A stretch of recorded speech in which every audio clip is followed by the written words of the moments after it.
'cause a new way you sound so sincere. How sweet it must be to be able to think so clear. But you're just another in a long line of fools.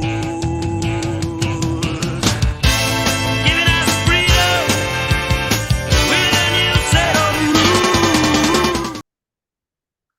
Hi all. With me today, I have a person by the name of David McBride, who was an army major with the British forces and also served in the Australian military. He's done security work in Rwanda and has been a barrister of law. In Australia, we are brought up with the notion of freedom of speech, which for many of us in our minds means freedom of speaking the truth. However, in Australia and the US, that the propaganda of freedom of speech does not match reality, with a tight leash being aggressively pulled on many like Julian Assange and Eric Snowden. And in the 1970s, it was Christopher Boyce. The same leash has been aggressively and tightly pulled on David McBride, when David exposed alleged war crimes committed by Australians in Afghanistan. Look, hi, David. Thanks for joining me. Thank you very much, Darryl. David, I want to talk to you about some current events in relevance to your experience on how countries such as Australia approach matters in relation to international conflicts. I think what you've done is you've really opened up other doors of, how can I say, issues that what you've exposed can spill over into. Countries like Australia and the US and in our media undertake a projection campaign of war crimes on other countries they deem as enemies, such as Russia, now in the Ukraine. And in relation to that, we saw in the Bucha war crimes allegations, we saw no independent investigation.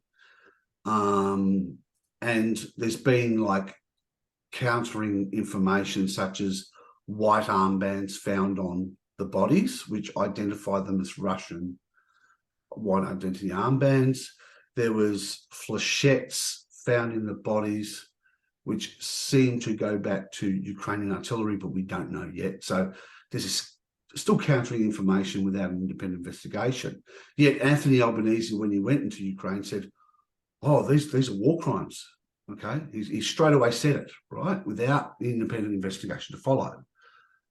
Do you see an hypocrisy and a contradiction in the way how our government and the media treated that and how they're treating what you exposed? Yeah, no, look, there definitely is. Unfortunately, everything is influenced by the big picture, and we are just towing the narrative line. I found it particularly disappointing, although for someone like myself, not surprising. But we do not question the US line at all. We're sending whatever help we can. Even I guess what's depressing is that the Morrison government, who are very much on the nose and considered a joke of a government, the Albanese government don't seem to be acting really any different on any of the big issues. Morrison was going to send coal or whatever he was going to send to Ukraine, and Albanese goes over there and he's, as far as I can stomach, because I do find it quite hard to stomach to look at issues and stories about Ukraine, because I can see the obvious hypocrisy, very questionable things which are not being questioned. And yes, I think the Burqa one was clearly false flag, quite a lot of false flag, where we will commit crimes ourselves and blame it on the other side.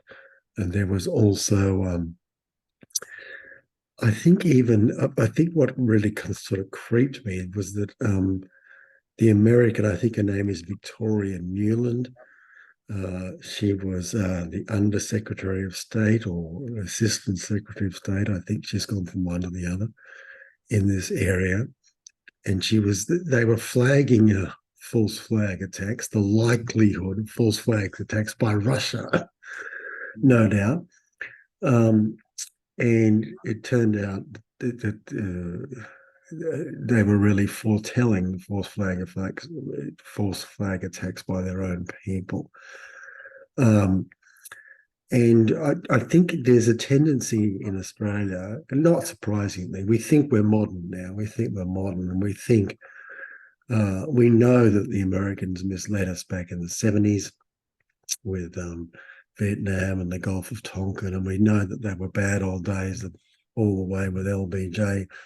It doesn't really occur to us, as it doesn't with fashion, for example. You look back on photos of the 70s and we laugh and we think, oh, look how funny they look.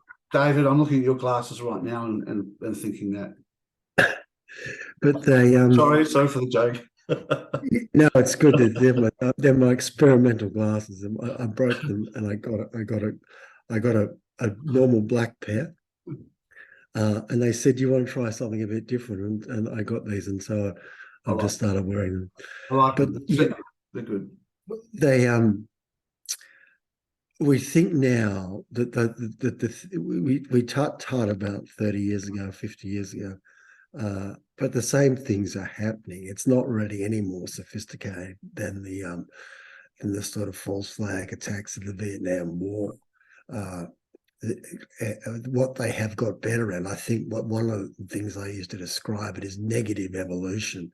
And we didn't learn, or the US didn't learn lessons from the Vietnam War, not to get involved in dodgy conflicts in the global South. The lessons that they learned is how best to control the media, control the narrative.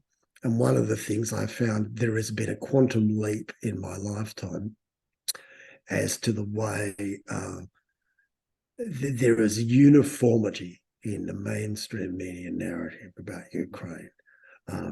There is absolutely no dissent in any of the sort of major papers that ran dissent in the Vietnam War. The Washington Post and the New York Times ran famous dissents, which eventually probably ended that war. Now, that wouldn't happen today. And those two papers are all the way behind the government. In fact, I can't, as you would know this as well, it's a joke. If you look at the headlines of as most of us do on our smartphones each day, and it has an amalgamation of sort of headlines from around the world from different papers.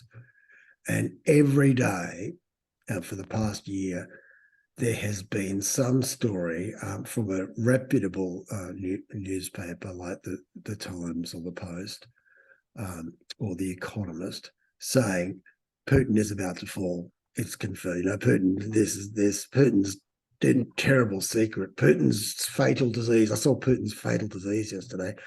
And every day, these are kind of like ridiculous sort of propaganda. And the other one is he ran out of artillery, and yet he's actually still going. I mean, I saw a lot of Mick Ryan AM and reporting on this, and I'm thinking, is this an objective military analyst, or is this just a propagandist? Because it had that tinge to it. There was no reality. And I mean, the Russians pulled back from Kherson, but Kherson, 60% of it is on the eastern side. They've come in, they're consolidating their lines now. So they're not going anywhere. And just this whole narrative that, Ukraine's going to march them out of Crimea and right into Russia. It's just, and that is just, there's no objective journalism. There's no adult supervision. You're right. You could write the most outrageous thing about Ukraine's victories or whatever, and Ukraine's using Mickey Mouse weapons or something. You would get through. Yeah, as you said, there is no objective checking of facts. You're not allowed to. Anybody like yourself who says, "Does that even make sense? Is that backed up? What's on the ground?" You just get bulldozed out. I know I get called a Putin propagandist, mate. I get called a Putin propagandist. I get shoved into McCarthyism Red Scare camp. You get Russian state-affiliated media. I haven't got that yet, which I laugh because I think if they try to put that on me on Twitter, I think people will just laugh and say this is how ridiculous it is. We come around and joke, and we can make a joke of that because we are just doing what's in the interests of our country and want our country to have half a brain when it looks at international relations. That's all we're doing, and we want peace. We don't want our soldiers thrown into wars where they don't need to be going into and sacrificing themselves. So, well, it's about, that's right. It's about truth. It doesn't matter what whether it's climate change or whether it's economics or whether it's war. You can't make the right decisions if you don't have the right information. I mean, if people have got our brains are really only like computers, and the conclusion that comes out is only as good as the information that goes in. And this is one of the things that I've noticed. I mean, I grew up from a conservative family, a wealthy family. I read the Sydney Morning Herald and I read the Australian, and the only they were very reputable papers in those days, and the New York Times and the London Times.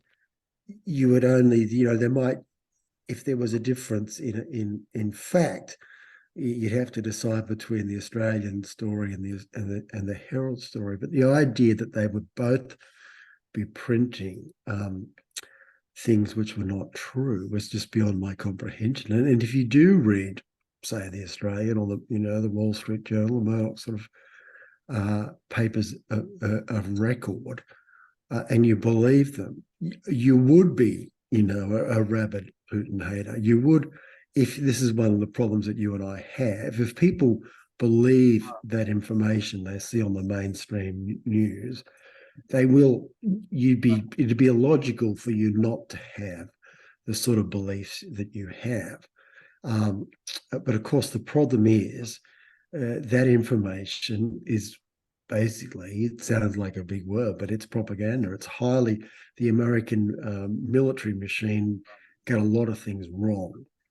But one thing that they get right, I mean, in this sense, technically, one thing they've become very good at is putting their own people in newspapers, in TV studios, and getting their message out. For 20 years, they've been preparing themselves for this Ukraine. You can't, as you and I both know, as we've seen now, you couldn't convince a reasonable middle-class person in the West that Putin is not a second Hitler. They would not believe you. The reason they would not believe you is because they've read anti-Putin stories for 20 years. Yeah, well, just on that, the Nazi ideology is not in Russia so much. They might have individuals, like in every military, that have got those beliefs and might come up with a flag. But from my research, neo-Nazi ideology is right through. Yeah, well, that's the great irony, of course. Right through. If you're looking for...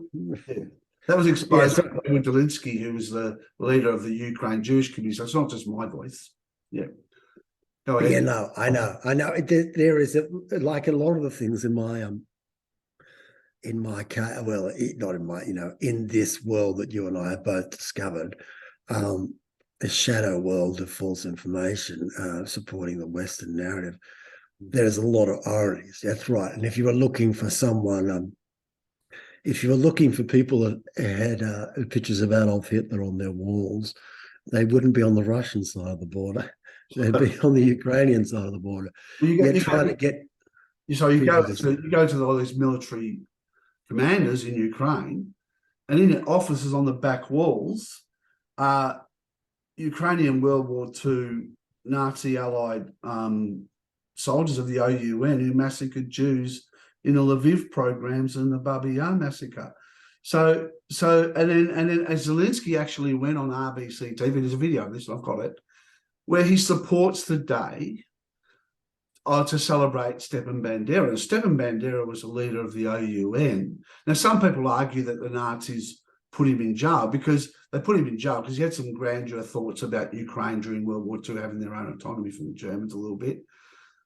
But essentially, he undertook, as a leader of the OUN, the genocide on Jews in Babi Yar and Lviv. And Zelensky went on RBC TV. There's a video of it. You won't see that on our news, supporting it. And as you said, you don't even have to go too much into the facts of these. You'd say, isn't it strange how before the war, the so-called war, before the sort of outbreak earlier this year, there were stories in the mainstream pointing this out. And there was lots of sort of anti-Nazi stories about Ukraine. And now everything suddenly flipped, and the Ukraine are our noble brothers, and you can only ever see bad stories. And uniform. There's no kind of someone arguing one thing, it's just uniform blanket coverage. Now that scares me, because it's not so much about Ukraine, as you would know, it's about what's going to happen next. If Washington basically it's so capable of having blanket coverage over any one incident, and there is no dissent anymore, what won't they do? And having seen them in action in Afghanistan, Iraq, I know that I don't think there's any red line that they wouldn't cross if they think things are in Washington's benefit. They will start wars. They will do bad things to populations they don't like. And our one weapon, and this is why one of the reasons why I wanted to go on your show, people like you are going to save the world. After I'm gone, we need independent media is very, very important. And it's not something to be scoffed at. It's brave, because people like you will also disappear eventually. And putting the message out there, and yours is particularly good because you're a middle of the road kind of guy, if you know what I mean. You're not pushing any particular agenda, and that's powerful, because you will win people over. And people say, this guy doesn't look like an extremist.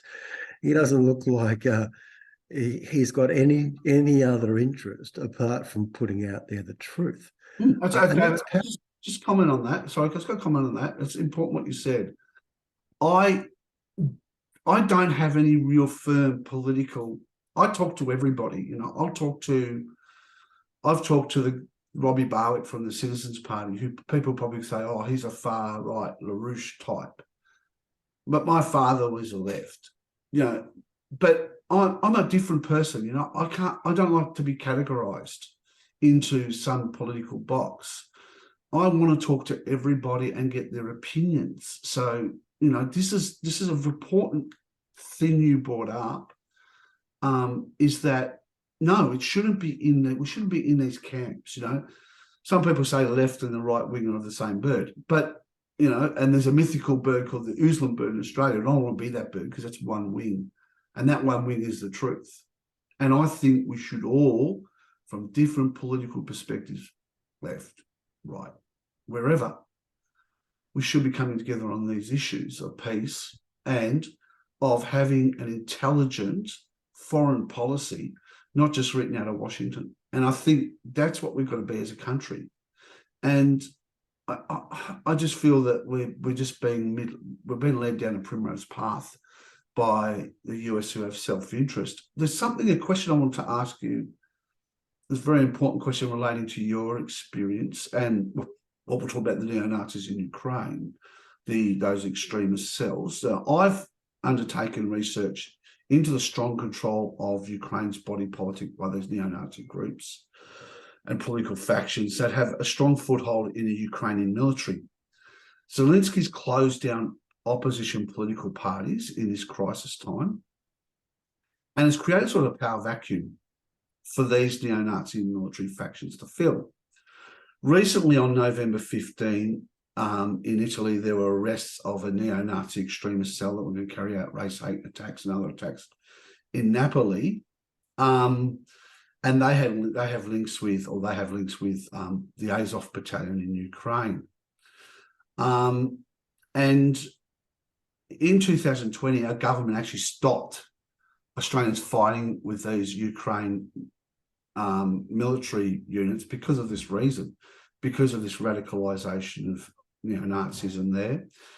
But this year it's open season. Trevor the Ninja actually, and sadly he passed away, but this is not, again, I'm not saying any faults, and it's a tragic incident, but he was fighting with a C-14 Carpathian Sich, right? And that, even when you saw the 7 News, they'd run a story on it, they showed the building where it's fighting from, it had C-14 Carpathian Sich. And if we know from C-14, 14 is the 14 words of the slogan of neo-Nazi extremist David Lane, who murdered a Jewish radio announcer, and actually one of his followers apparently was alleged to have wanted to kill Barack Obama. So C-14 Carpathian Sich are a neo-Nazi unit in Ukraine. And we have fighters fighting for them. And Edward Zelensky also in Ukraine was exposing a lot of neo-Nazism in Ukraine, Nazism in Ukraine, and he was put on this thing called a Mirot Voret's hit list website, which Daria Dugina, who was murdered in Russia by a car bomb, was put on the same website and marked as liquidated, right? And it's supposed to be a peacemaker website. Even the good old Roger Waters from Pink Floyd, who was talking about peace in Ukraine and peaceful settlement, was put on this website. Now, I'm seeing parallels between that and yourself, who get demonised for speaking out on this issue. So my question is, do you think we need an independent inquiry, Senate inquiry into supplying weapons and military trained people out of Britain to feed and benefit these Ukrainian Nazi battalions? Do you think we need any independent investigation on where that's going to go and what threat that will hold in the future? Yeah, look, it's a very good. No, it's a good question. The only reason I'm pausing is because it's unfortunately it's a relatively small and easily answered question, embedded in a very big question, which would never, even the Senate doesn't have the power to look at, because the narrative has decided that it's good guys versus bad guys over there. The Ukrainians are good guys, the Russians are bad guys. And in order to have that question looked into, you have to actually decide whether that narrative is correct. Now, the reason why that would be a huge thing for them to look into, because that, unfortunately, you'd have a head-on collision with the media coverage. And you'd have to come out and say it's not so simple, it's not necessarily, we should be stopping people going, because it isn't good guys and bad guys, and we don't sponsor terrorists. We don't allow people to go and be terrorists. That would be sensible, but that would be a seismic shift, because then we'd have to be saying, well, the press coverage is wrong, and there'd be a big backlash because we haven't called it out beforehand. I meet perfectly reasonable people daily who talk to me about whose opinions on every other thing. I see it on Twitter.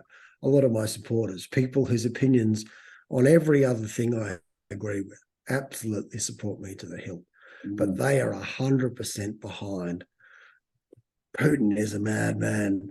Zelensky is a hero, and they can't get enough fun of Zelensky dressed as Superman or something.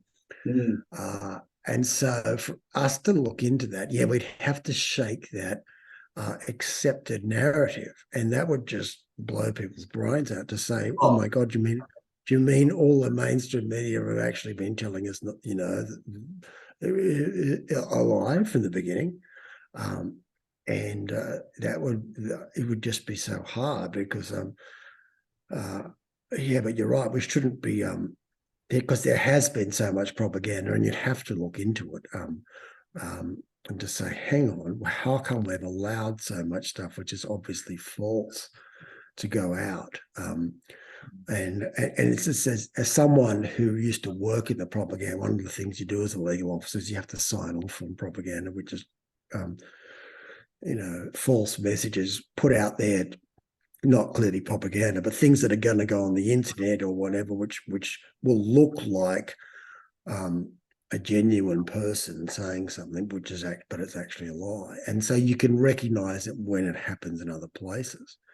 And I remember seeing one which I was sure was a lie. It was this very beautiful Ukrainian woman who's singing a lullaby to her child, apparently to say,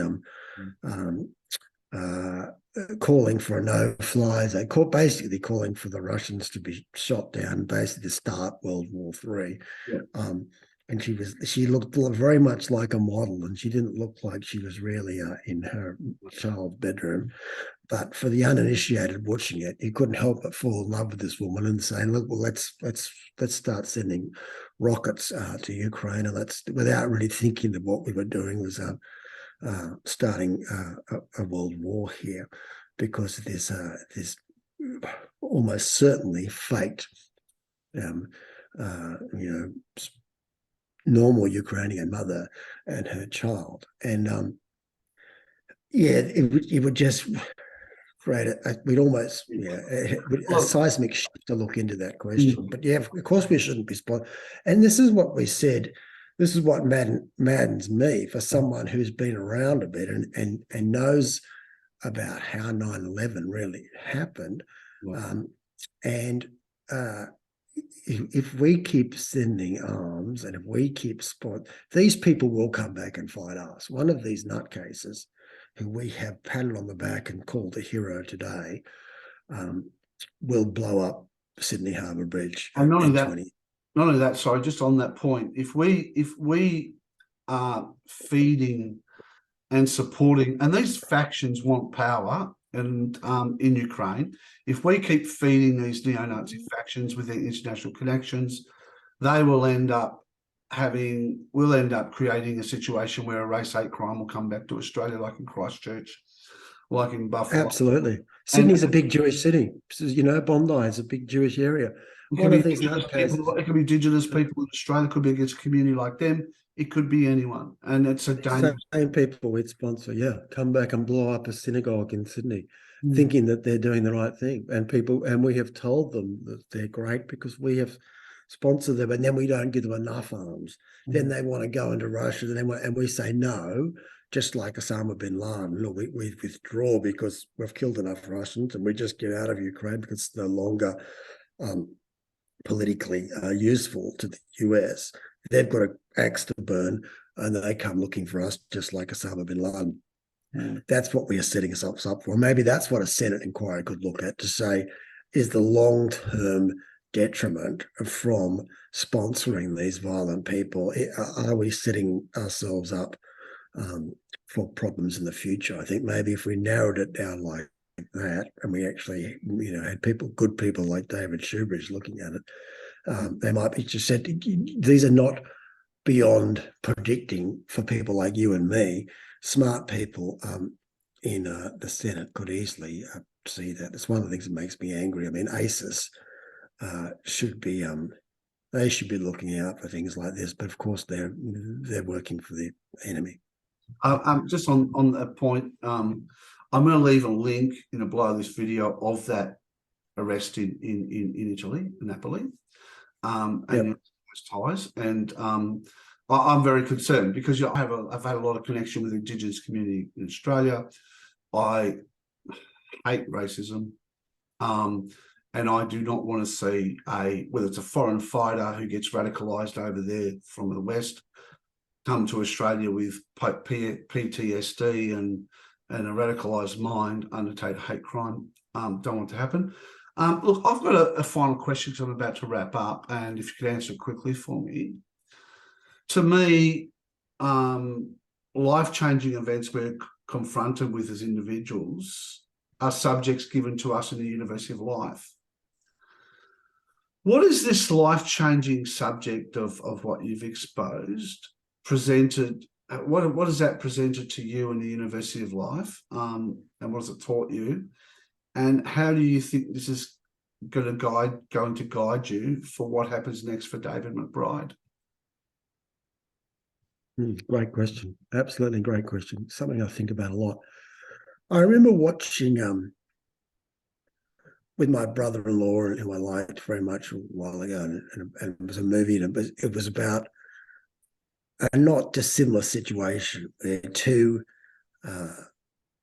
officers within a unit, and one of them realizes that the organisation has gone wrong and starts fighting against the own organisation, and one of them kind of accepts it, and they end up sort of opposing each other, and almost a sort of broken arrow sort of situation. And I do still believe fighting for what matters within the organisation. I do believe it's my duty, and I still see myself as a soldier, even though I'm out of it. I do believe that, I'm sort of on some sort of a Bruce Willis mission on my own to bring in expose the sort of bad guys in our organisation and to restore the organisation to work for the country rather than the government. And, I have my ups and downs at times. At the moment, I kind of think I'm probably just going to have to go to jail and then sort of fight a rearguard action from jail. Hopefully, the public are behind me, and hopefully I'll be let out for a couple of years. Because that act alone should expose how far off the tracks we've become. I wonder what I'm going to do afterwards. There are so many things which I fluctuate between the idea of trying to convince middle of the road people that we've been too bought out by the Americans, and we need to be a bit more independent, and a bit like, friends don't let friends drive drunk. We don't have to go to war with the Americans, but we do have to say to them, hang on, take a deep breath, give me your car keys, and just slow them down a little bit. The neocons who want a war with China, who want a war with Russia, we need to say, look, we love you, but we're not going to go along. That could be the best thing for the world. That may be an impossible task. Maybe one of the things that I will talk about is just resilience. I mean, it's an interesting, maybe the thing I've got to teach the world is how, you just put one foot in front of the other, and you keep on going, and you hold your head up high. I mean, that is probably, I don't think about that too much, but maybe that's my message, and maybe, I'll come back and you and I can talk about that afterwards. Yeah. David, I just want to say something. No matter what happens, keep this part of yourself, that what you're doing is for the greater good, right? You keep that no matter what. No matter what, if you go to jail, because that is just a stepping into where you're going to go with this. That's just a stepping stone. And that I want to tell the people of Australia out there, get behind David. Don't let him be the lonely warrior. If whatever happens to him, protest our government against it. Go to that. If he ends up going in towards a prison, go to that prison and protest. Have this man's back for me and for all Australians, because I think what he's doing is very important. Like, David, I really thank you for your time. I'm going to leave in some links down below of your Twitter and where people can go and see your work.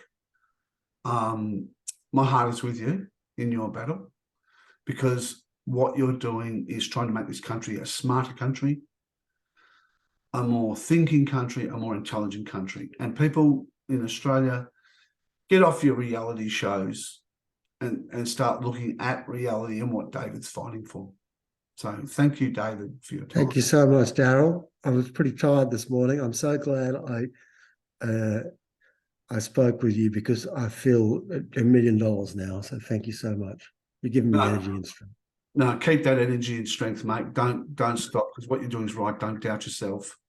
Keep that going, because you've got people around you that care. Just remember that. There are people that care about you.